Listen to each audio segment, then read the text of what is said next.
I call the Public Safety and Homeless Committee meeting to order. Let's go around the table and have people introduce themselves. Start with John. John Weddleton. Felix Rivera. Fred Dyson. I'm Sonia Trainee, representing my husband, Dick Trainee. Forrest Dunbar. Pete Peterson, representing myself.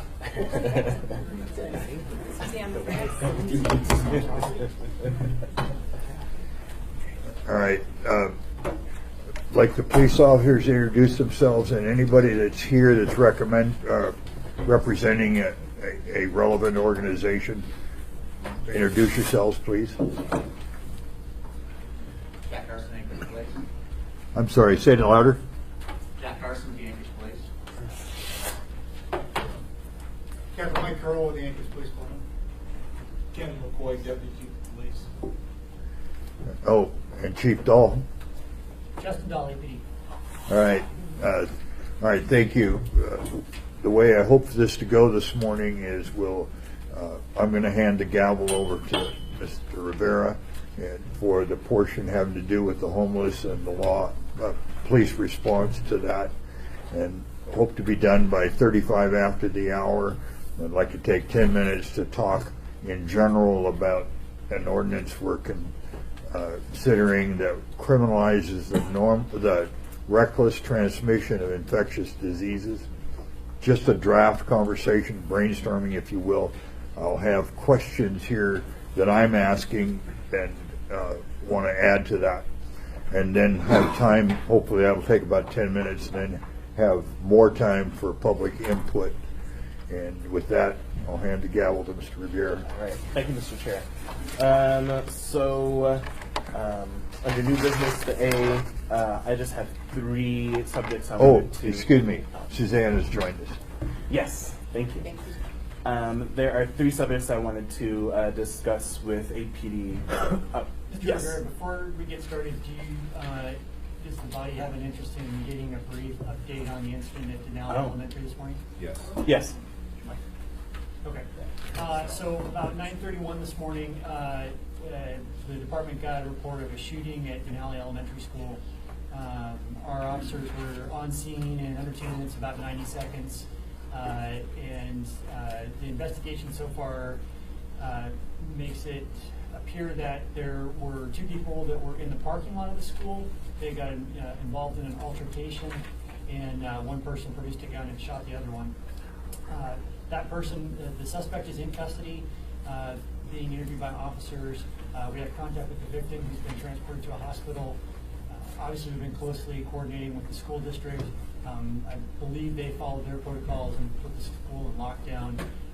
We had officers there very, very rapidly. It was a combination of off-duty officers in their take-home cars, patrol officers, I think a traffic officer or two, and school resource officers.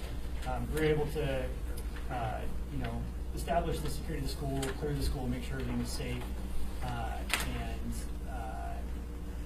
The thing that I've been working with our community relations unit, and I myself went to the scene and talked to media, but the thing we've been reinforcing with the community is that nobody inside the school was injured, nobody inside the school was at risk, the suspect never went into the school. The incident doesn't appear to be related or targeting the school specifically, it just happened on school grounds. We had an appropriate and very rapid response, and we're able to establish control of it very, very quickly. So that's kind of the short version of what's going on. Thank you. Any questions for the chief on that? Sure, Mr. Dyson. I'm sorry, I was distracted. Do you have the suspects in custody? Yes. Yep. And they had weapons?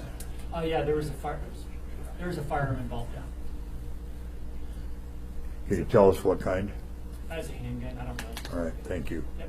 Thank you, Mr. Dyson. Mr. Dunbar. Is there any information about what the altercation was about? Like, was it parents or was it a drug deal? It's a domestic dispute of some kind. And I think I know, but I'm waiting to hear the real info from detectives and so forth. But it was people that knew each other previously, had some sort of domestic dispute.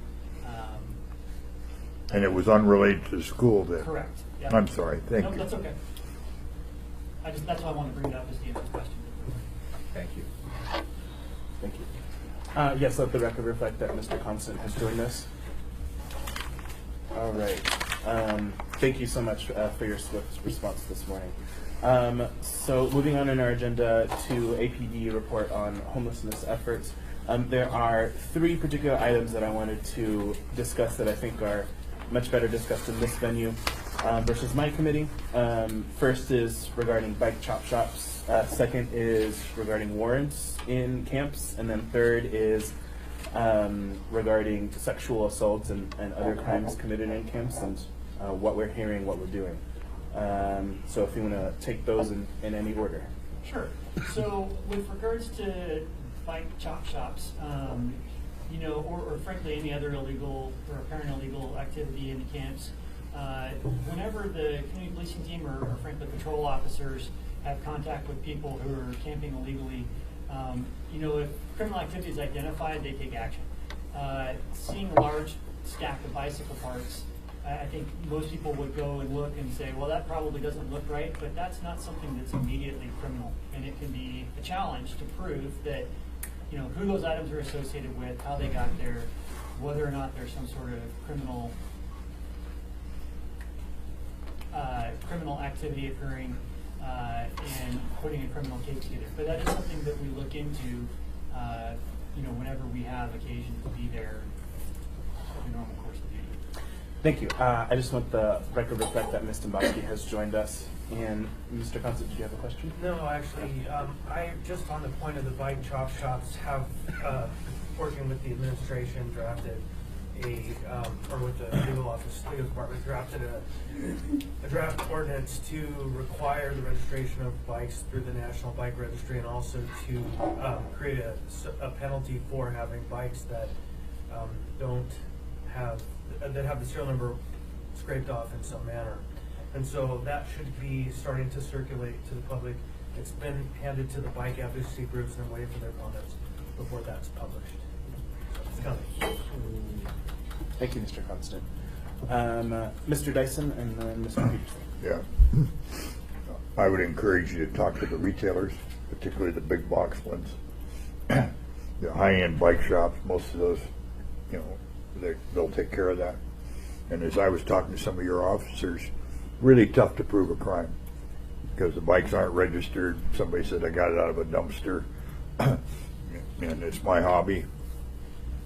Buzz off. So, anyways. Thank you, Mr. Dyson. Can I ask a follow-up to that? Sure. Mr. Oh, I'm sorry, Mr. Peterson. I was going to say, even if they were, this might be more appropriate from when that ordinance gets work, but even if they were registered, we might be able to show that they are, you know, the property of someone else and take them, but how would you still prove the crime? How would you prove that they were the ones that stole it versus some, you know, maybe they purchased it or received it from someone else that had stolen it? Yeah, you know, these are legal questions for down the road, but I think that at some point being in the possession of stolen goods, in particular if you have a number of stolen items in your possession from a variety of other properties, would provide a preponderance of evidence. But again, we'll come to that down the road. You know, if you have 5 stolen bikes, you Sure. say I got them all out of the dumpster. Well, since we have the chief of police here, I mean, do we have laws that are structured in that way where we can't prove that you stole it, but somewhere down the line you came in possession of the stolen goods? Yes, so that's a great question, and you're right, that can be a challenge. Being in possession of stolen property is a crime, but there can be some hurdles to proving that you knew or should have reasonably known that it was stolen, things like that. So what is the mens rea on those crimes? I think the mens rea for that one is knowingly, and so it's a fairly high hurdle from a legal perspective to prove. Now, I think recently, if I'm not mistaken, we changed some municipal code with regards to stolen vehicle to Right. lower the mens rea Reckless. and make that a little easier to prove. So if you were considering an ordinance along those lines, that might be something that you think about to make it so it is a little bit more reasonable. Because I think that whoever made the point about coming across like 4 or 5 or 6, Right. stolen bikes, and then the excuses become a little more thin. The other challenge there will also be all the parts associated, because the frame is the part with the serial number, and so all the parts can be a little bit difficult. and would be difficult to regulate. But the frame is the most important part, obviously, because that's what you attach all the parts to. So having that ability, I think, probably wouldn't be a bad thing. Thank you, Mr. Chairman. Thank you, Mr. Dunbar. Mr. Peterson and Mr. Dyson. Thank you, Mr. Chairman. And so I was going to ask Mr. Constant if, is there a cost for this registration? Nope, it's free. In fact, 10 years ago, if I might, there was a registration system that was a fee-based system that was abolished here. The technology has evolved, and it's simple. It's on your phone. You take a picture of the serial number and the bike, you put your contact information, and it's uploaded. The bike stores can do it. The individuals can do it. If your bike gets stolen, it can send a report out to people in radius that says, hey, my bike's been stolen. Look out for this bike. It's a pretty cool and very effective system. So is it simple enough for Yes. the young people to use? I mean, because a lot of the bikes that get stolen seem to be children's bikes too. I would say if you have a phone, if you're a parent, you have access to that tool at your fingertips. Otherwise, it's online. And still, just the way I approach it is along the lines, philosophically, along the lines of immunization. At some point, you get enough bikes registered, you have herd immunity from theft, we're going to start catching bike thieves. But until such time, it's going to be around 2% or less.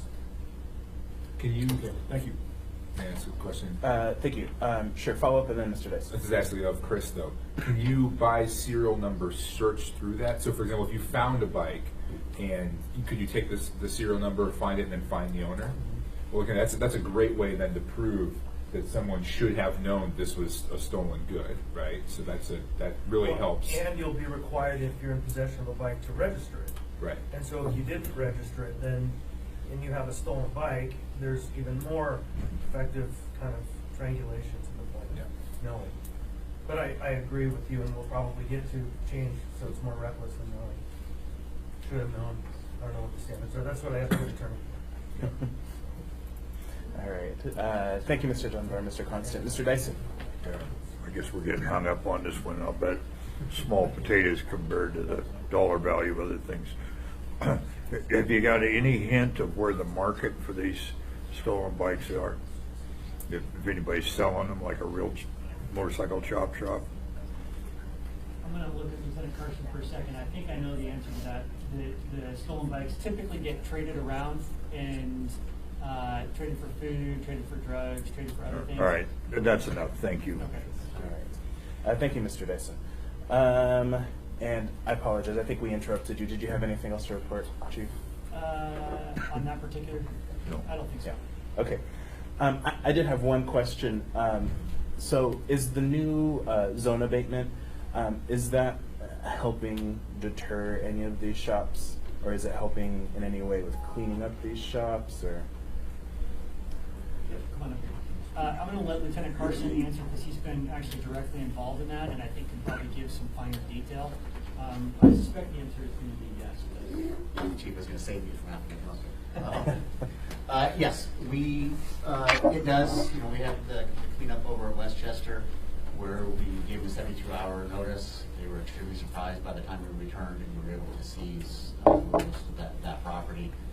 Even going through there, again, we weren't able to prove any of the items were stolen there. We created any cases out of it, but we were able to remove that large sum of bikes and bike parts and things like that. So yes, it has been effective. We actually got slotted. We got 2 more camps that have been identified by the public as kind of criminal camps.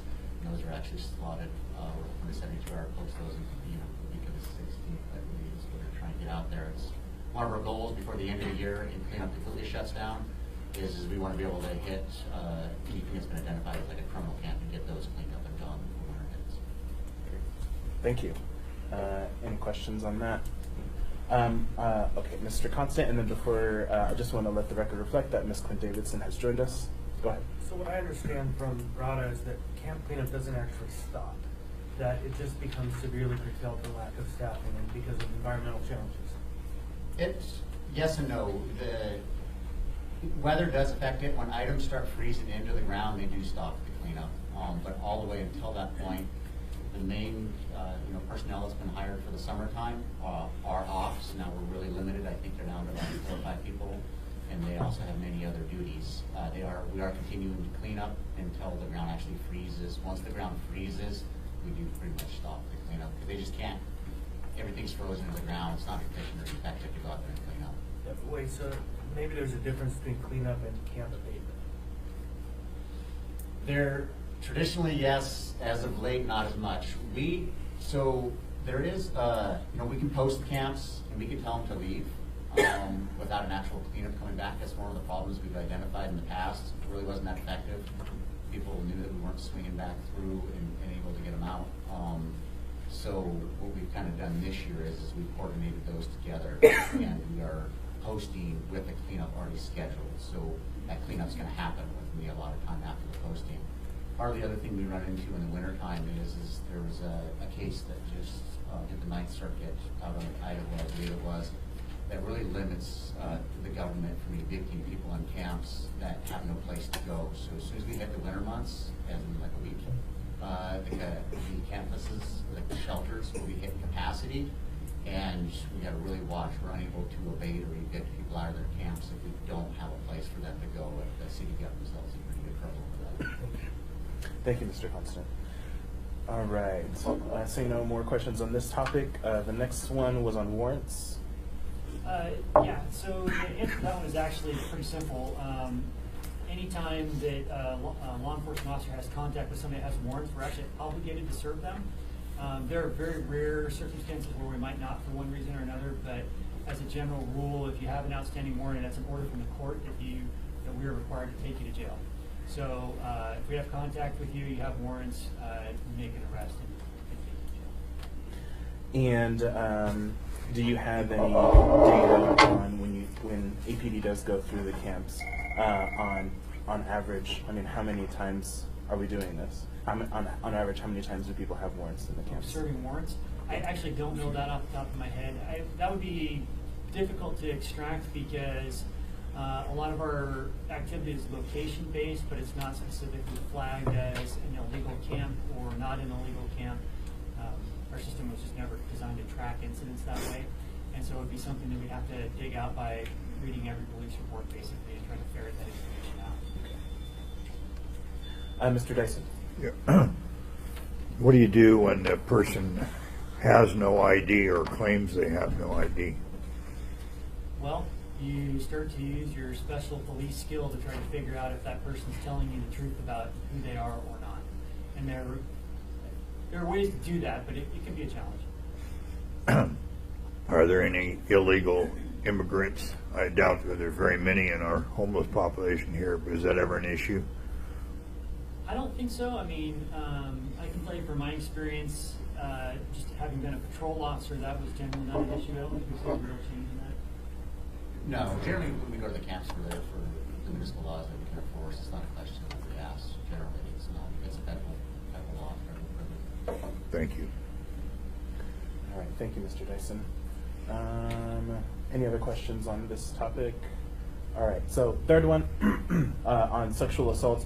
Yeah, I brought this one up because I've been hearing reports that there have been an increase in sexual assaults in the camp. So I just wanted to get a sense of what APD is seeing and how we are responding to that. Well, we respond to an allegation of sexual assault in a homeless camp or an illegal camp the way we would any place else. I mean, the protocol would not be different, and I think probably most of the body is aware of it. Anchorage and the Anchorage Police Department have what is essentially the gold standard for response to sexual assault. We have the multidisciplinary center where advocates and forensic nurses and detectives all work together. And if you go around the country and talk to other locations, that's what most other places are aspiring to. So we have a good model there. That would be the same regardless of location, like I said. As far as the frequency, I don't have any specific sense that there's an increase in frequency from illegal camps. And again, because we don't specifically track, a crime was in an illegal camp versus not in a legal camp, that would be difficult. But just from a general, patrol is the first line response to any report of a crime like that, and I'm not getting a sense that we're seeing a big uptick there. But I can inquire with patrol supervisor staff. Thank you, Chief. Mr. Dyson. Yeah. So our mutual friend, Mr. Oliva, has told us dramatic stories about the sexual assaults going on fairly publicly. Can you give us a rough idea of, are you getting any or many convictions? In the, I don't know off the top of my head. I feel like our conviction rate on sexual assault is pretty good, but I just don't know the statistics. yeah, and this happened to be down around the Brother Francis shelter, I think they was reporting. All right. Only a related subject. It used to be that we had a huge backlog on processing the DNA samples. Is that still true? Right now, today, we have about 1,744 sex assault kits that have not been tested. After talking with detectives and of course Deputy Chief McCoy, who is very well versed in this topic, he was sex assault detective, the unit supervisor, and the detective commander in that area for a long time. We don't believe any of those outstanding kits have specific evidentiary value for cases, or so they're basically not hindering a prosecution. However, we would ultimately like to see those included in CODIS, the DNA database.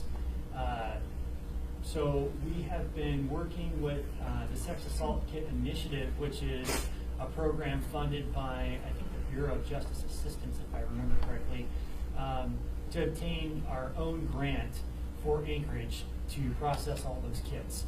I met with the director last fall in Philadelphia. They expressed interest in seeing an application from Anchorage. You may be aware that the state had applied for a grant there previously and was working on that, but not unusually, Anchorage is the bulk of that issue because the bulk of the population is here. And so we've been working on that grant over the course of the summer with them. We feel like there's a good likelihood that we'll be successful. I actually had hoped to be able to say today that we have been successful. We're waiting to hear word, but I just haven't heard yet if we are or not. That would allow us to independently have all those kits tested and entered into CODIS outside of the state lab. Yeah, that's a clear implication. The cost is a factor. What does it cost per sample? To test a sexual assault kit is usually about $1,000 per sample, and a kit can contain 5, 10, 15 samples. So the state lab is usually very particular about what samples are tested and so forth. So if you send a kit over, everything's not tested. Typically, they're very particular about what they expend those resources on. So $1,000 per sample. So 1,000 samples and $1,000 each. There's actually about 1,700 kits. They may have multiple samples per kit, and then $1,000 per sample. Yeah. All right. Thank you. Thank you, Chairman. Thank you, Mr. Dyson. All right, so before I turn the gavel back to Mr. Dyson, any other questions on this first part on our agenda? Why don't you let people testify on this issue? We got 10 minutes at least. Sure. Yeah. So I'll go ahead and go with the advice of Mr. Dyson. Does anyone in the audience have any questions or want to testify? Ms. Chase. Yes, I wanted to ask Lieutenant Carson. In my conversations with John Rada, there is no one working on cleaning up the camps. Now, he did say that work service, which could be one person or 3 people, they would include those people to clean up the encampments, but they can choose whether or not they want to do it. And I also don't understand why the abatements were stopped on the 28th of September instead of continuing until it snowed. So, I'm asking about personnel and why was it stopped on the 28th and who directed that stop? funding, the RADA, so they weren't stopped.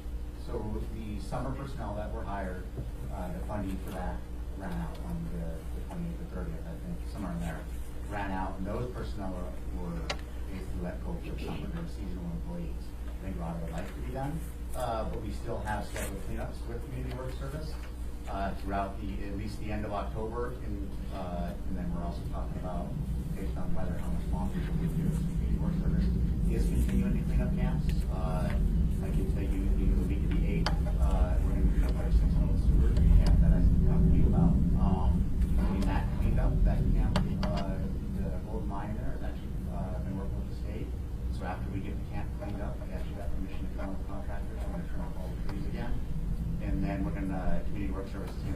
library area.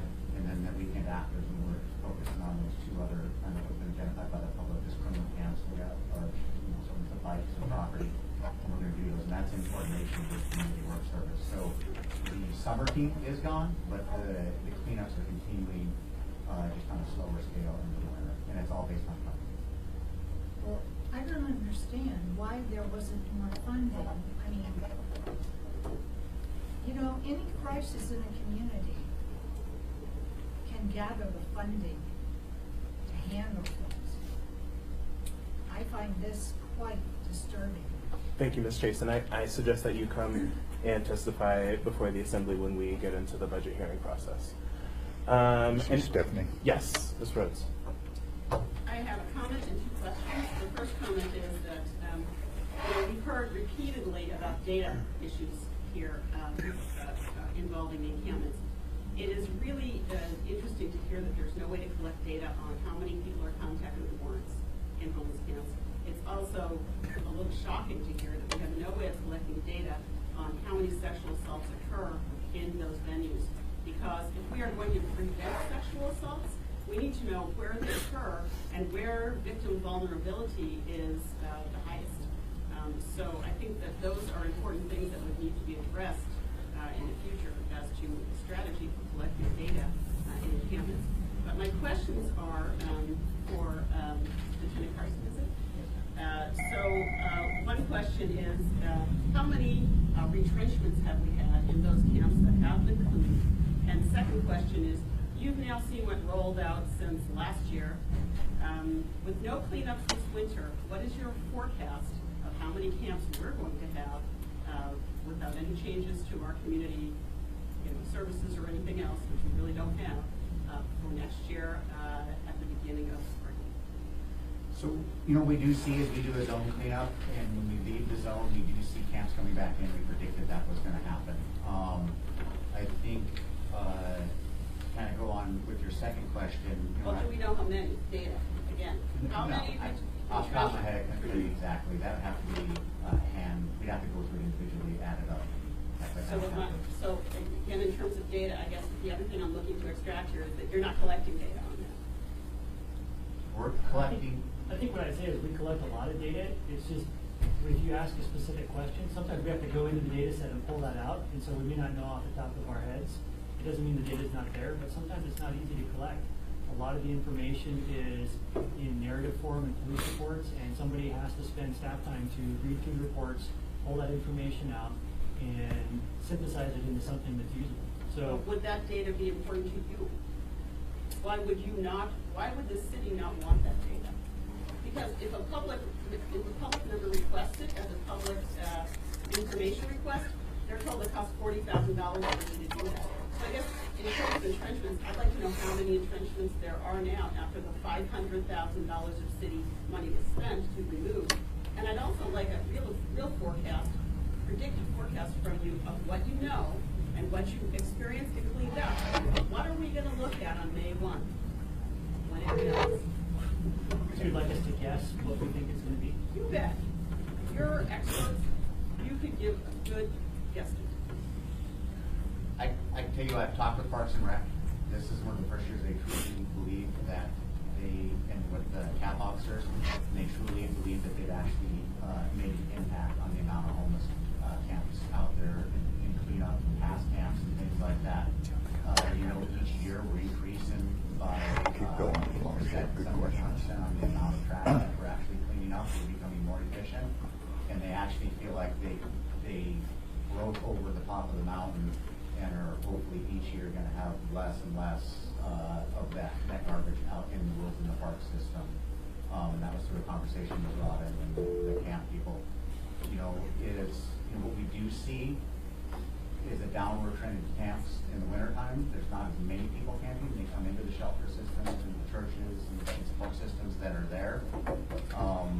But there is camps that do survive through the winter.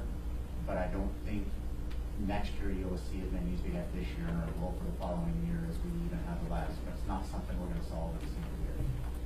So I just want to reflect back to you, because I don't want to come here constantly as a complainer. I do want to acknowledge and to tell the police and the Parks and Recs and the MIT team, that there has been substantial cleanups that have been done. There is no question that the $500,000 would not squander. You picked up more than 200 tons of trash this year. How do you like that for your money? But in the last year, you picked up about 174,000 tons. And in the year before that, it was about 50-something tons. So actually, it's increased. And the only data you're collecting is how many tons of trash you're picking up.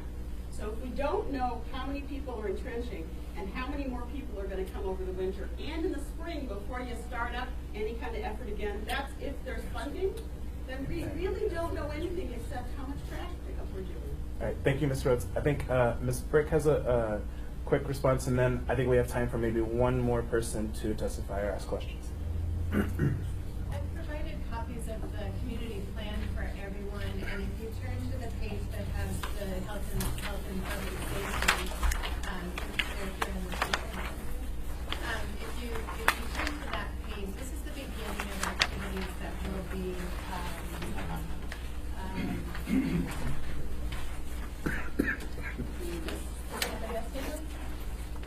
Maybe page 8.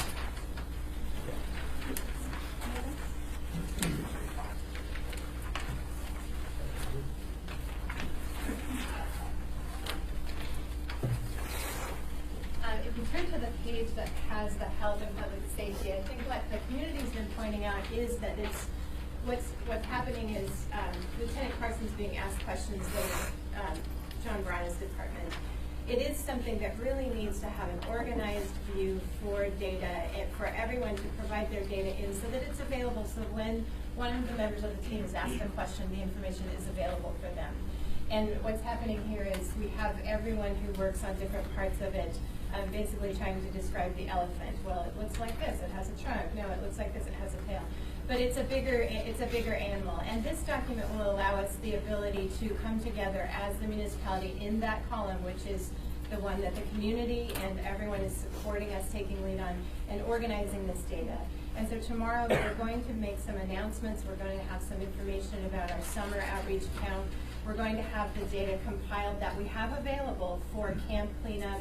The tonnage, that is correct, that's how data is reported. And it will provide that view in a much more, I'm hoping, comprehensive way so everyone can see it. It is certainly not complete. We don't get client level information from everyone on outreach. We are taking steps to try to address that. We're launching some new tools, but we're certainly not there. We're not saying it's perfect, but we will try to put it in one place so everyone can see it in one snapshot. All right. Thank you, Ms. Burke. All right, Mr.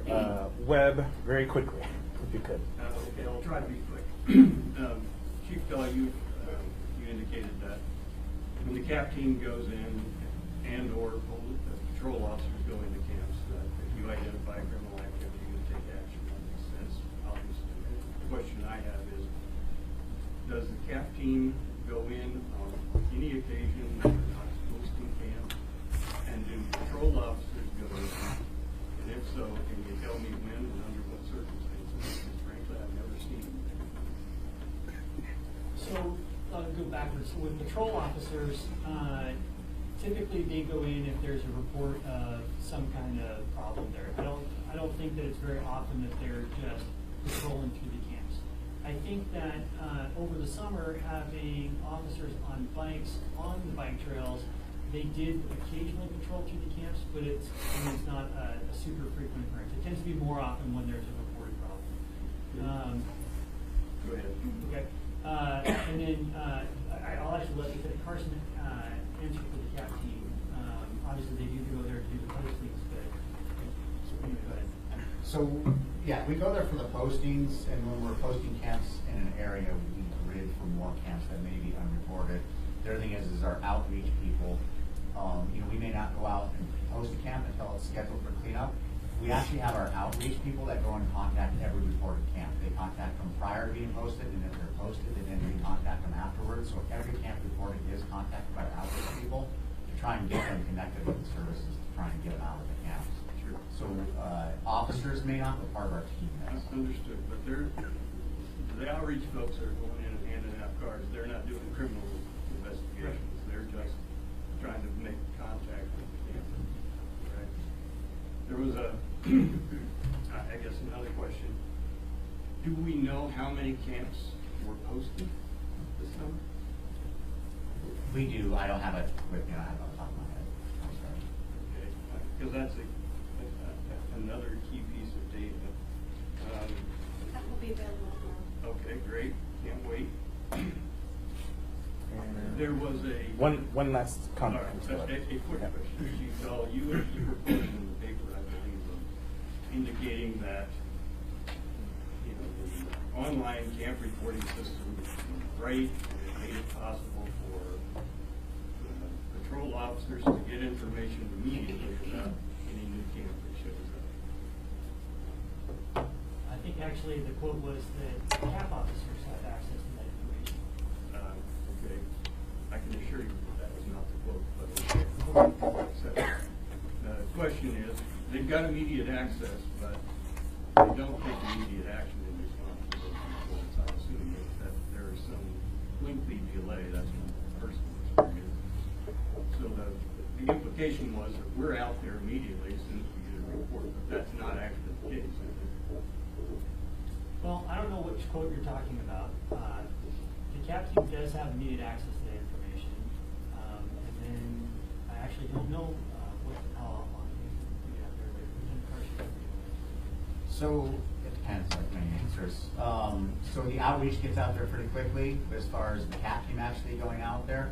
That's part of one of the changes we made this year, trying to streamline the system, is unless we have, we're able to schedule cleanup for that area, we're not going out and posting the camp until we have that cleanup schedule. That's what's allowed us to move, you know, from how much garbage we cleaned up last year to, you know, the increase this year is we're trying to make the system more efficient. So we don't go out there and post the camp until we actually can get a cleanup schedule within the 10 days after the 72 hours.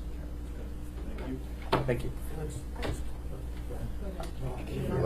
No, mine is slightly different. You go ahead first. Oh, well, just a quick question on fuel and propane tanks.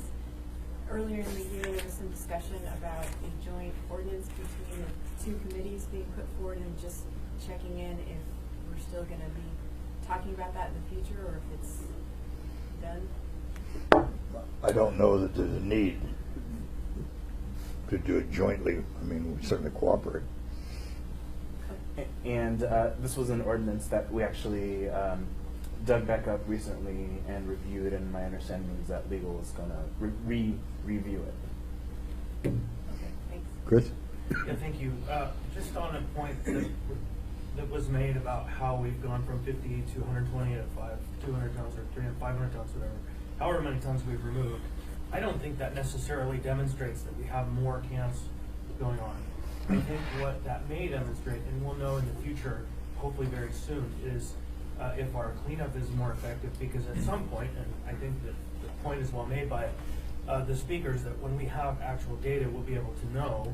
Right. We'll see up to a certain point when we get it really cleaned up for the first time after years of decay, and then it slows down. And then we'll know after that if it goes up or down, the volume, whether it's an increase or decrease. But I think we're just catching up. It's deferred maintenance. All right. I want to go on to the second subject. Sir? We're actually showing that we have less homeless people this year. Our initial numbers, we were thinking around 70, but we had included families, which we didn't in the prior year. I would caution that, you know, the data we just started really collecting last year, this year, so statistics when they're in their infancy can be a little bit inaccurate until you get many years of statistics. But we're upwards of, it's looking like around 300 less homeless people counted on our appointment time count this year over last year. Thank you. That's part of some of the housing. All right. Where's Mr. Crow? All right, so want to go on to the second subject. I hope to have time for more testimony and input on both. We are considering putting in city ordinance that it's a crime to knowingly and recklessly transfer a communicable disease. Not specific to sexually transmitted, but certainly that's a main driver. We found out, Mr. Gates has found out, maybe 14 other states have done this.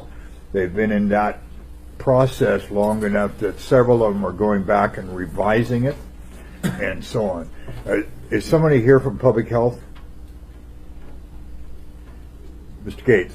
I'm sorry, Mr. Dyson, I said 40-something states, not 14. There's a lot of states with similar ordinance. I'm sorry, there's a lot of states, similar law. Right. 40-something, not 14. I was inaccurate. 11 states. Is no one here from Public Health? Yes. We're. Like me to say something? I'm here to learn. Yeah. So we very definitely want input and feedback from Public Health of whether or not criminalizing the knowing transmission of disease would be helpful from your perspective. And is somebody here from the prosecutor's office? Yeah, it's same to you. Do you have any preliminary thoughts? I think this is Seneca Fino for the record from the city prosecutor's office. I think with existing laws, there are some mechanisms for prosecuting that if the case came before us. Yes. Arguably under assault or reckless endangerment or even harassment. But I agree with Mr. Gates that a lot of other states do specifically have this language in a standalone ordinance.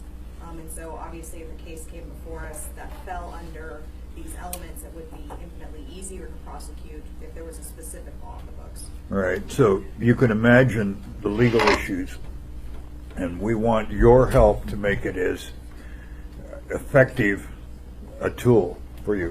Mr. Constant. We've now heard twice that states have done this and states have done this, but we're not here concerned with the state law.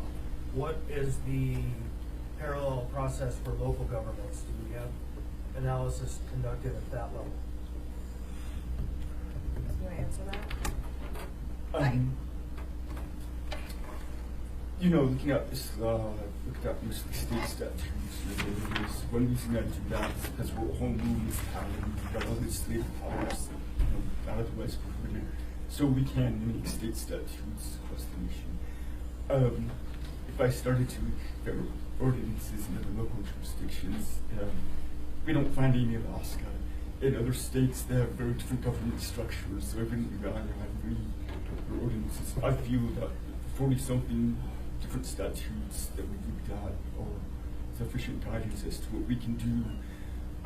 I guess a little summary of what I've seen, there's like 4 or 5 different approaches that states have taken. And, you know, some of these ordinances or laws prohibiting or making it unlawful to sexually transmitted disease or venereal disease were first enacted in like 1910 around World War I. Some of them have developed. There's been some recent changes in some jurisdictions that have kind of modernized what they do. They add a lot more administrative burdens. And what I've found though is none of these have been ruled unconstitutional. The old ones, the new ones, these different approaches, I think are mostly legislative policy choices as to what approach to take. So I had initially started drafting something that was taking a more modern approach, but it doesn't really fit well with, I think, our circumstances here in Alaska and our state statutes and the evidence that we need to be proven. And some of the, I guess, older laws that have been updated, but still not taking this modern approach that I refer to, they are not been ruled unconstitutional, they're effective, they're on proofs. So I told Mr. Dyson, I need to go back to the drawing board, and that's why I don't have the draft for you today. So I apologize for that today. But I think it's very important, especially with criminal laws, to draft something that's specific and has evidentiary burdens that the prosecutor's office can actually handle and are reasonable to do. And don't take, I guess, prerequisite administrative steps. For example, some of the state statutes that have been changed require state medical officers and medical officer to give a notice to the defendant telling them that we're not to engage in certain types of activity or certain things you're supposed to do to prevent transmission of disease. And so if we need to prove that here, that isn't going to work. That's kind of a modern approach that's been taken in some jurisdictions. So, whereas some of the more generic and older approaches is very straightforward. For example, Colorado states a lawful for any person who has knowledge of reasonable grounds to suspect that he or she is infected with the sexually transmitted infection to willfully expose a person without infection or to perform an act that exposes or infects the person to or with the sexually transmitted infection. So, I mean, that's kind of straightforward, and that's the approach I think that will work here, but with some refinement. So, sorry to give you a long answer. So I would just like a quick back information from that analysis. And that would be an analysis of how these laws are implemented on who they're effectively prosecuting. Because what I understand is that there are certain demographics that are actually affected more by these laws than others. And I would like to look really closely at who's affected, how and why by the law that we're proposing. Yeah, and that's legitimate, and I want to know, is it working? What's been the positive results, if any? And in my questions here, are there legitimate privacy issues that we need to protect even for perpetrators and all that sort of thing? As I understand it, that where this goes, if you've already been tested, it's part of the public health record, I think, and then, but those records are private, protected under HIPAA, and so on. But then if a crime comes up and you're wanting to prove that the perpetrator was knowingly and thus recklessly spreading the disease, then the fact, you got a way to prove that the person knew that they had the disease. But it's a very legitimate one. I appreciate the thing on the city's a mistake. I'm interested in wherever it works and whatever the jurisdiction, but it's a reasonable one to do. Mr. Dunbar and Mr. Peterson. Thank you, Mr. Dyson. I think Ms. Quinn-Davidson wants to get in the queue as well. So I wrote down several questions here, and I think that you, in your own questions, have one or two. So I am curious for you, the sponsor, how you're going to get these questions answered. I hope we don't have just Dean try to research all the answers. That would place a lot of burden on him. I'm hoping there are people from the administration that can help answer these questions as we make a decision to go forward or not. And to me, the questions I'm most interested in, and again, they're kind of here, is, have these laws, there are two primary reasons I think you might do this. One is if you thought it had a serious impact on infection rates, if you could lower infection rates. The second would be because there are certain kind of criminals that you want to deter or to punish, right? And so those are two of the questions I want answered. So the first is, in the states that have done this, is there any statistical evidence that it actually has lowered infection rates? And if it hasn't, then I think that's sort of one strike against this kind of law. The second is there a sort of class of criminal that is doing this, that is sort of getting away with it, that we need to punish?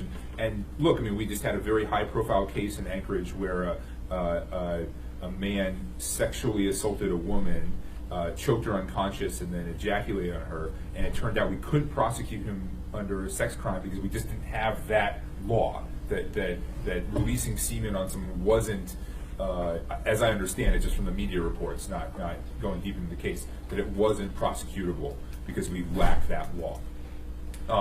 So that's, that to me speaks in favor of this kind of law. But I guess because we have the prosecutor here, I'd like to ask the question of, have there been cases where this kind of law would have been useful that you know of in this city, or perhaps in the state if you have any knowledge, where this law wasn't available to us? I can only think of one case where we specifically had an instance where a person was spitting and claimed to have hepatitis.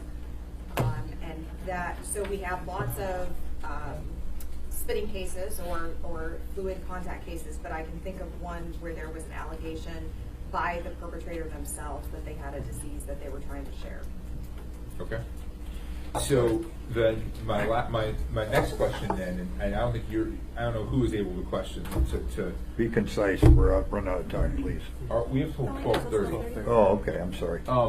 But great point. Let's keep it concise. No, but how often are these actually prosecuted? So this might go to kind of what Mr. Consom was going at. We had sodomy laws on our books for a long time. Only one group of people was ever prosecuted under them. frequently, and that was an equal protection issue. But even beyond that, we had a lot of sort of basically dead letter laws that no one was ever prosecuted on. And so I'm curious how often these in other states are actually prosecuted, or other jurisdictions. Or are they like some laws where bodies like us pass them, and then, you know, realistically they just sort of sit on the books as dead letter? That's why I said we're very interested in how it's worked in other jurisdictions. Mr. Peterson. Thank you, Mr. Chairman. So my question is, would the medical professionals resist reporting individuals, or are they allowed to report that information? And are they doing it currently? Well, currently Alaska and many other states have a reporting requirement when a health professional or laboratory runs a positive STI result. But they're just reporting the data, not the names and the confidential information and so forth. So we do have that data reporting requirement already in our state law. That's hasn't tied into a criminal law. We do have in Alaska and in other states, for example, a requirement that people incarcerated, the Department of Corrections, or people convicted of a sex crime are required to get tested for STIs, STDs, things like that. So there are a number of laws, but when we're talking about prosecuting the actual transmission, we don't have something that specifically, and many other states do and some do not. So we would have to tie in some sort of reporting requirement for, you know, doctors and clinics. You don't think that's necessary? I don't think we can do it. Can we do it? The state might be able to do it. I don't think we can do it. Yeah, I suspect that it may take a warrant, but also officers of the court can get access.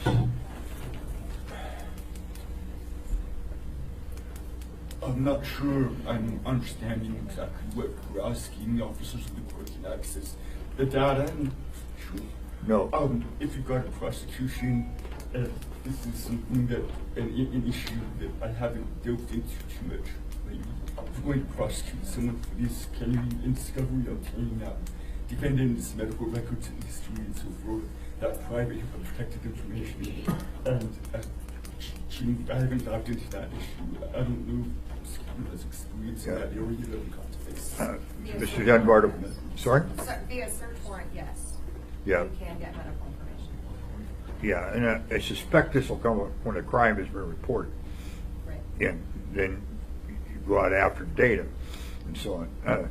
Did you want to follow up, Mr. Dunbar? No, I have a separate question. So all right. Ms. Quinn Davison. Thanks, Mr. Chair. A lot of my questions have been asked, so I'll just keep it brief. But I have concerns, questions about the needs, so I'd be curious to hear from Public Health and also from the prosecutor's office about whether we need this. I think the devil is sometimes in the details, so what does disease mean? Is disease a viral infection? Could you go to a party and have a cold and be guilty of this? So I think I just need to understand more about these terms and how that would work practically. And then I am concerned about who this would impact. I don't have stats on me, but I suppose that lower income individuals are more likely to have untreated health conditions because they don't have health care. And I think that further criminalizing them for a situation they're already in, maybe not out of their choosing, is problematic. So I just have some concerns about it, but I'm eager to learn more. Yeah, thank you. Chris? Yeah, to follow that up, the brief research that I did demonstrated that it's in fact low-income people who utilize public services, right, who go to public health clinics, who have a public record of their health care, are the ones who tend to be the ones who get hit with these kinds of rules. And so there is a class barrier there that's the opposite. It's not that they're untreated, it's that they're treated by the man. And I do thank you for framing this not as a sexual issue more broadly, because when it's framed more narrowly, it certainly gets targeted more narrowly. So I am certainly interested in the details. Yeah, and please, from my perspective, this is serious. It's a kind of assault, you know, and you know, if you get up in a bar fight and get a few bruises, fine. What if you're injured, and you're going to live with that the rest of your life, and you're impaired. Some of these diseases are incurable with modern medicine. So somebody who is transmuted has changed the life of that person, for the foreseeable future. To not consider that serious. And our issue, my issue, is not the class of the people who are doing it. It's the severity of the impact of what they've done that should be the criteria. And if this is useful. Remember, law enforcement is not very good at preventing crime. You can take bad guys out of circulation, but we're trying to stop the local distributors if possible, but also send the message: if you damage somebody's health forever, that's a very serious thing, and you need to pay some consequences for it. Another sidelight from this may be civil actions that will come. Somebody by reckless knowing behavior has damaged you materially. Most of us will think that the perpetrators largely have no resources at all, but is there the possibility of recovering damages? Mr. Dunbar. So just on that last point, I think you can already do that. I think you can already sue civilly and get damages for this kind of thing. I could be mistaken. If there's a better attorney in here than me. Yes, you can. Any other attorney? Yes, you can. Yes, thank you. There's one of our more prominent attorneys. I think what Ms. Quinn-Davidson said is really important, that the devil is really in the details here. And I still am sort of hesitant to have a municipality step out and do this if we are limited in the ways that I think we are. It might be more appropriate to the state. But even if we get over that hurdle, I really think that we need to be thinking about, for example, the reckless versus knowing or intentional that mens rea, I think is really important. Because, like Ms. Quinn-Davidson just said, if you have a cold and you go to work because you need to go to work, you can't afford to miss a paycheck, you have probably, at least negligently and perhaps recklessly, threatened everybody else in that workplace with your disease, right? But we are not trying to criminalize that. If we are, we're not, right? So that's to me why if there was any way I was going to support this, it would have to be that knowing or intentional. It would have to be a pretty willful act. Absolutely. You have a question? No, wait. Mr. Dunbar, I can make 3 points. First, California modernized their law and starting to model out this draft ordinance after what California did. They called them, they had a more generic description of the disease, communicable or infectious disease, specific to a sexually transmitted disease or infection. And that's one reason why I decided to back off, because I started to see that where they defined the disease that you transmit was too general. It could apply to a cold, and that doesn't make sense. So I didn't think that would be a good way for this draft ordinance to go exactly as you are pointing out. So I think it was better to be specific and define a sexually transmitted infection. And you've seen in the other states and some of the laws define it as chlamydia, gonorrhea, hepatitis, HIV, and maybe a couple of others. So just specific to those type. I think that would be a more effective and prosecutable law than if we had a generic communicable disease prohibition. So I have seen that. And secondly, historically, a lot of states, in reaction to the AIDS and HIV epidemic in the 80s, passed a lot of laws that really specified more severe punishments for HIV transmittal and things like that. And some of them have been changing that and equalizing HIV transmittal punishments with other sexually transmitted diseases and infections. And I think that's appropriate. And that first would think what Ms. Quinn-Davidson was saying, how do we define this? So the way I would define it in the draft I've been working on is just like I recently rated gonorrhea, chlamydia, hepatitis, HIV, all the real plastic drugs and the sexually transmitted infection, and then the treatment for different types of diseases. I have a little point. Let me get back to that. We'll get you back in the queue. You got a comment? Just notice this maybe goes back to Mr. Constant's original question about the difference between state statutes and ordinances. But I did notice in the little bit of research that I did that oftentimes when the conduct was done knowingly, it was categorized as a felony. And when it was done recklessly, it was categorized as a misdemeanor, which is obviously what we cover.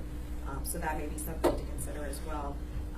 There are a lot of states that do see, I shouldn't say a lot of states, there were some states that were prosecuting just under regular assault statutes, simple assault statutes, which we have, and also arguments to be made for prosecuting as assault with a deadly instrument, especially if it's HIV or another disease that can result in death.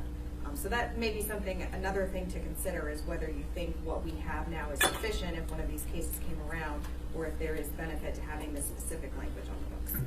And from my perspective, we'll be relying quite heavily on your judgment and experience about that very thing. Mr. Constant and Mr. Gates. Well, Mr. Welton hadn't spoken. I'm yet, sorry. So I would step out of the way for him and I'd come back here. So are you aware, has the state tried to do something similar? Not in the last 20 years that I know of. And as I've thought about this, see, on our misdemeanors, I understand it from Mr. Gates, you can't have more than a year in jail. You know, and I've already talked to a couple of legislators, and they may do things, you know, and so on and so forth. I have a little bit of experience, so is Mr. Peterson there, and waiting for them to take leadership on these kind of issues. Maybe some of you will see it, not my lifetime, and they're very, very distracted by statewide issues.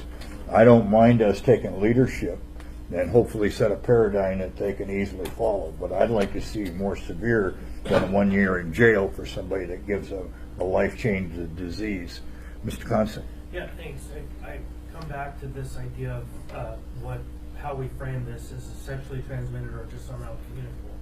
And the one case that Ms. Dino suggested has occurred was a case when somebody spit on somebody else, which is not a sexual act. And so definitionally, I think we have a challenge. And in fact, I think where you're going to have issues like that, or where somebody spits on somebody's food and is actually carrying hepatitis or some thing that would easily be communicated in a way, that has nothing to do with the sexual act. And so I would be very cautious on that. And I also have a question, and just in contemplating, somebody says to you, I spit on you and I'm giving you hepatitis now. You know, the statutes for assault, I think it's assault is if you are in fear for yourself, right? The lowest level of assault doesn't require an actual attack. And so I'm wondering if in some ways there is already some protection just against somebody who would even say something, let alone do an actual act of transmitting. I've been there, done that one. Mr. Dahl? I don't know if it helps or hurts the discussion, but Ms. Dino and I were talking about it, and she mentioned somebody spitting with hepatitis, and I think I was thinking of a different case, but I was involved in a case like that where I was with another officer. We had a suspect. He spit in the officer's face, the other officer's face, and declared that he had hepatitis and I think maybe AIDS, but and with some further statements about take that home to your family, stuff like that. And one of the assistant district attorneys at the time successfully prosecuted that case, I think under assault too. So it was a felony assault. It was treated fairly seriously, and it was been a while, but I'm pretty sure we got a conviction. So there is some opportunity to use the assault statutes to prosecute. Yeah, thank you. Mr. Gates? Speaking to that issue specifically, our current code has a harassment law that says it's unlawful to subject another person to offenses of physical contact, which includes contact with human animal blood and like a saliva, semen, urine, vomitous species. That sort of covers spitting on someone's food intending to expose them to it. I'm sorry, it's disgusting to speak out about me. But so earlier I said I had another point to make, and it was one about the Metro State, as Ms. Dino mentioned, the draft ordinance I'm working on had split two different offenses. One knowingly transmitting sexually transmitted disease, one recklessly, perhaps with different punishment levels. Class A be misdemeanor. Perhaps knowingly should be a felony. Again, as the prosecutor has informed us in the past, in times we don't prosecute felonies. So perhaps the knowingly transmittal of an STI wouldn't be appropriate for our code. make a Class A misdemeanor, perhaps it would. So somewhat of a policy cost. Some other states have a 5-year imprisonment punishment for knowing transmission, things like that. So, and one other thing I had meant to mention earlier is the tort offense. We do have some case law in Alaska, at least one, where a couple that was, they got divorced as a result of some issues. One of those issues was a husband giving the wife an STI, and she added that as a tort claim in the case, and that was upheld as valid. So we do have that at common law in Alaska. Mr. Peterson, did I skip you? No, I'm good, thanks. Mr. Dunbar? A question for you then, Dean. Is the reckless offense a lesser included offense of the felony offense? Because if not, we can only prosecute misdemeanors. Then we have a perverse situation where someone who is knowingly doing it could get away, but someone who's reckless would be prosecuted by us. But I assume reckless is a lesser included offense, no? Yes, that's correct. I still think it's an issue. I mean, we don't prosecute felonies. I really do think, well, we can get this in more discussion when we get to it, but I think this is more appropriate for the state. I think I concur. So, in my view, I take a high view of making law on any level. And it's one case where we as a culture elect people to make policy decisions, and we say to our state or our jurisdiction, this is what we believe about how we treat one another and what is acceptable and not. And I'm eager for the message to get out to people who are deliberately or inadvertently communicating diseases that are a life sentence for the victim, that that's not acceptable here. And we're expecting very responsible conduct from everyone. Thou shalt not infect your neighbor, and so on. So there's a value, and just like a law that you all helped me with here a few weeks ago, we've kind of made every adult responsible for going to the rescue of a kid that's being kidnapped, molested, or assaulted. You know, it's the duty of us citizens, and I'm glad to have that message out there. But the practical result also, I'm not interested in doing things just to do it or look good. We want to solve problems. Any other questions or comments from the people at the table? All right, then let's have the rest of the meeting for comments from the audience and questions. We need your help to do this well, whatever it is.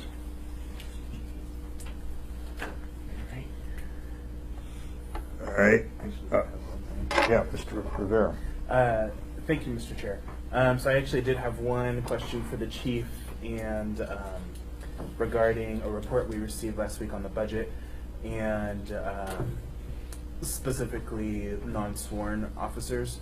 Could you inform us a bit about what the short-term and long-term plan? Do we know how many more non-sworn staff, that we need, and what that looks like? Sure. So thanks for that question. I think that the last round of budget revision showed an increase of 3 non-sworn positions in the police department that we'll designate for dispatch. Dispatch is the place that's in most critical need right now. There are other areas of the department as well.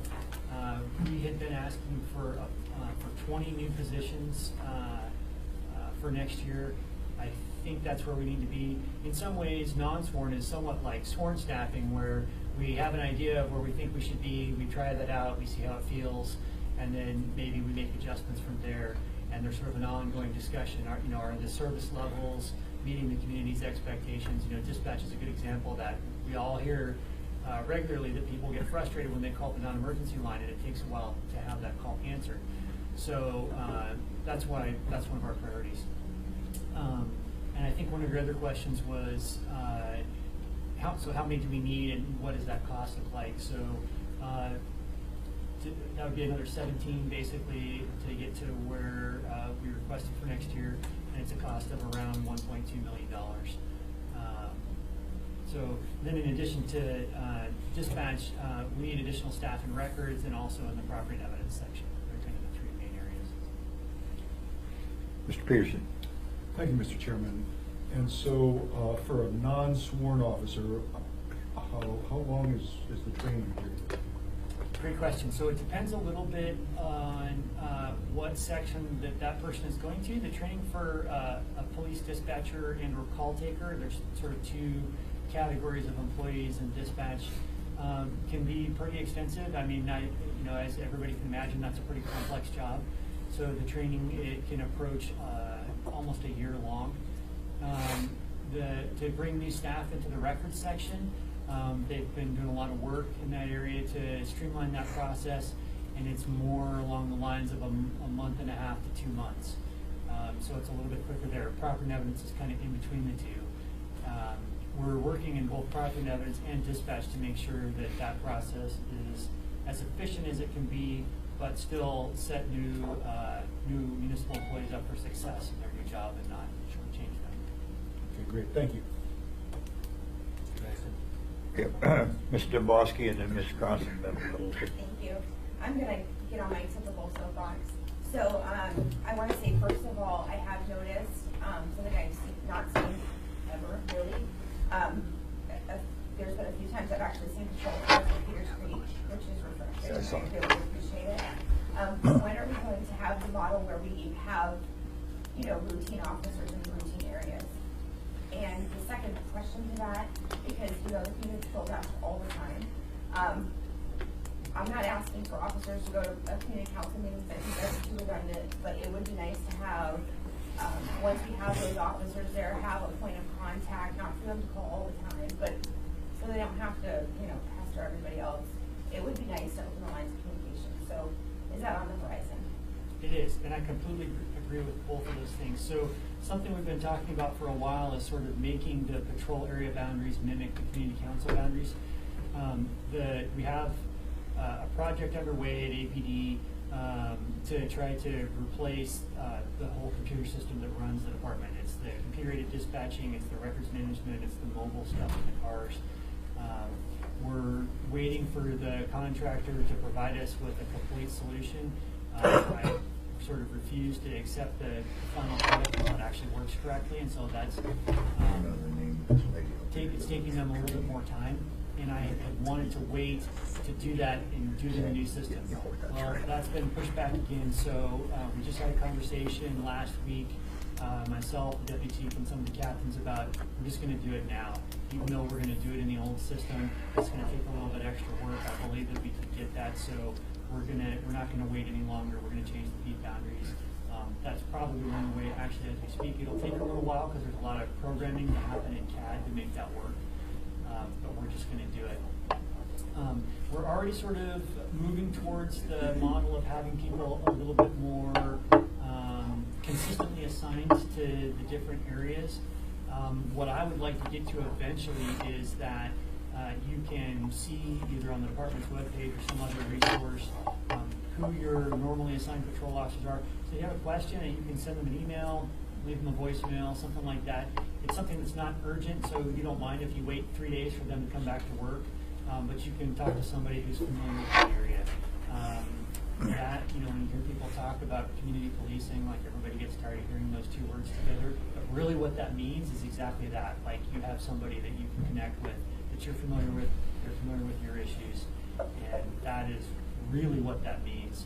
Despite some It means a lot more than that too. Right. It does, but there's a lot of other stuff that goes with that. But what tends to get lost is at the base level. That's really what it means. Is you have officers that know the people in their area, the people know those officers, and that kind of engagement happens. Well, that's what I was hoping good for. things happen. And the only thing I would say is, because I know you kind of didn't speak to this directly, and I know that in the past there's been resistance to it, but especially with the community patrols, I think APD has to reestablish some sort of meaningful relationship. That's my perception. I'm hearing frustration from Anchorage Community Patrols basically saying APD's really not talking to us anymore, they're not communicating anymore. And I think it's a miss. I think it's a real opportunity. And officers get assigned, if one of them could make the effort to say, hey, you know, in the Eagle River, we have Eagle River and Shediac, hey, here, I'm Bob, here's my number, if you have a specific question, you know, you can call me. Because I don't think it'll be abused, I really don't. No, I don't think we have any specific objection to that. I'm not sure why. Well, I keep reassuring them that that's not what I'm hearing. The message I'm getting from APD is this is where they want to go. And so I just want to be able to bring something affirmative back to them that it's not a no, it's give us a little time, we're going to get there. Yeah, I'd say it's definitely not a no. All right, but I want to get everybody in here. I'm going to skip you for a minute, Chris and Mr. Weddleton, and then the lady back here in white. Sorry, Chris. I guess a couple things. So you said we saw in the budget 3 more positions, but you're saying you need 20? Well, you know, when we started the budget process, we ask for things that we think we need, and that, you know, as we work our way through it, we figure out what we can actually have, and so I think that's how we ended up at 3. The other thing I forgot to mention when I was talking about that, because I didn't look at my notes, was we've had the other component in dispatch that has been an issue for a while is we've had quite a number of employees that were on long-term absences that have now left employment with the MOA, and we're able to fill those positions. So positions that technically had a body in them, but they were actually at work every day, we're filling those. We're in the process of doing that now. We've just either just hired some dispatchers or we're just about to hire some. And so with that plus adding 3 more, I mean, I feel like that's going to be helpful. You know, the one thing that has an effect on how quickly calls get answered is how many people are in the room. Can I follow up on that? Sure. So I think it seems to me APD does a lot of good work, and I'm not sure anyone's tired of the phrase community policing. People just want to see more of it. But I think you guys do something, there's a case or something. I mean, you probably know. I think it's smart just to do a police report online instead of just telling the officer who's going to just write it down. But it seems like follow-up isn't done in a way, so people feel like I never heard anything. I was talking to somebody yesterday who was robbed in December and had guns stolen and so on, and he's gotten some information that some of the guns were retrieved, but there's no follow-up. Was anything done? And my understanding is now the officer who was involved will get back, but it doesn't seem efficient to me to have a police officer tracking that stuff as to have staff sitting at a desk going through just to call back or send an email and say, hey, you know, this happened, or got the crook or something. And I know it gets complicated because it goes into a court system you're not connected with, but it seems like that's a weak link on support for the APD's good work. I totally agree. And so something that, you know, I've acknowledged multiple times in the past that the department is working to improve is that feedback loop with people that call and request service. Better. Yeah. I think you've gotten right a lot better. Well, we're putting a lot of effort into it, so I appreciate it. If it feels that way, that's good news. It's something that historically we've not been great about, and as we're bringing more and more people online, they're having time to close that loop. But you know, I hear the same complaint pretty regularly also, which is, hey, I called the police and I think you never showed up, or you did show up but I don't know what happened or whatever. So we're really encouraging everybody at the department, from the newest patrol officers on up, to close that loop. Let people know what you did. It doesn't take very long, and it's important for the community to understand that we did come and do something, whatever that is, and explain it. And generally the feedback we get from the public when we do that is very positive. It's like, okay, I understand now why this happened.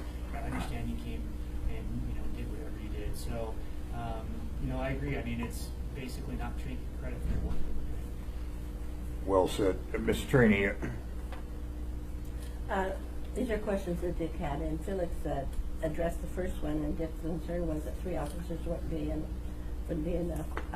His other question was that you're talking about cutting $1 million in overtime reduction for this next budget, and how can you achieve that? And are you going to be coming a follow-up? Are you going to be coming back first quarter budget revisions and being asked for more because we can't do it? So a lot of those things are interrelated, right? Like every part of our budget is sort of tied in some way to the rest of it. So with regards to the overtime, I think all the command staff at APD recognizes that you know, we don't have the ability to have an infinite budget. So at some point, there's going to be a limit, and we need to operate within that limit. We get that, and that's perfectly fine. So we're constantly trying to figure out how can we maximize what we're doing with what we've been given. And you know, the ABD budget is a substantial chunk of the overall MOA budget, so we take that very seriously.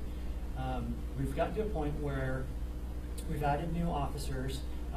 We're replacing and sort of filling some positions that had bodies in them in dispatch, but we're actually coming to work on a regular basis. We're hopefully adding a few new positions, and I think all of that together will give us an opportunity to try to manage the overtime a little bit. You know, we're in a position with dispatch right now. This year, dispatch is on track to spend about $1 million in overtime.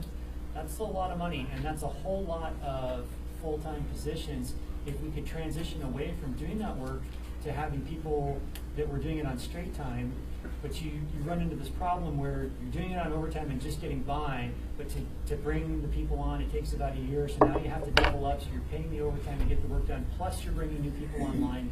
We're trying to work our way through that transition as best we can. You know, to be perfectly honest, it's going to be a challenge to cut that kind of overtime out of our budget. I think it's worth the attempt. All We're right. going to see how successful we are. And We're running out of time. Excellent Right. answer. Was there anything else, Cindy? No. All right. Thank you. I want to get this lady in quickly, and Mr. Cranston, Mr. Peterson. Okay, Linda Chase. My name is Linda Chase. Yep. First of all, I wanted to thank the APD and the Chief Dahl for the response at Denali School this morning. That's pretty scary. And then I'd like to suggest to anyone on the Assembly or with the administration, a lot of questions are coming out here that regarding the police, that you could get a very informed, upfront, person-to-person answer by attending the APD Citizen Academy. It's free. It is a fantastic program, and you get to know some of the officers from every single department in the police. And it's one of the best things that I've done as far as learning about my city. I would suggest that you might consider it. And then finally, I want to ask each assembly member here, as well as any administration people that are still in the room, do we need to increase resources for abatement and thus be able to make a more serious, direct effort in abating these encampments where there are crimes being committed, where there is sexual assault? Look at any of the women that are in these encampments. Just go take a look at the women. Thank So you. I'd like to ask, who believes we should have an increase in resources for abatement? Great. Mr. Cranston. Thank you, Chief. I just wanted to also thank you, like Ms. Chase did, and like at the beginning, Mr. Rivera did about the school. That was 4 blocks from my house that I just moved out of, and I was there before you were because I was at my neighbor's house. And the response was incredible. The volume of presence was immediate, and in fact, Monday night, in a separate incident, I was going to dinner at Beartooth, and there was something that happened with a guy on a bike.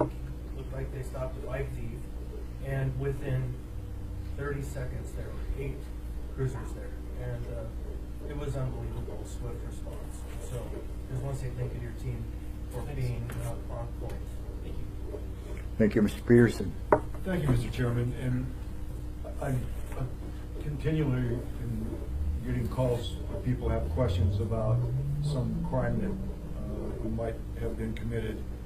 And I'm constantly telling them, well, you know, call 311. And there's still a lot of people out there that aren't aware of the 311 number.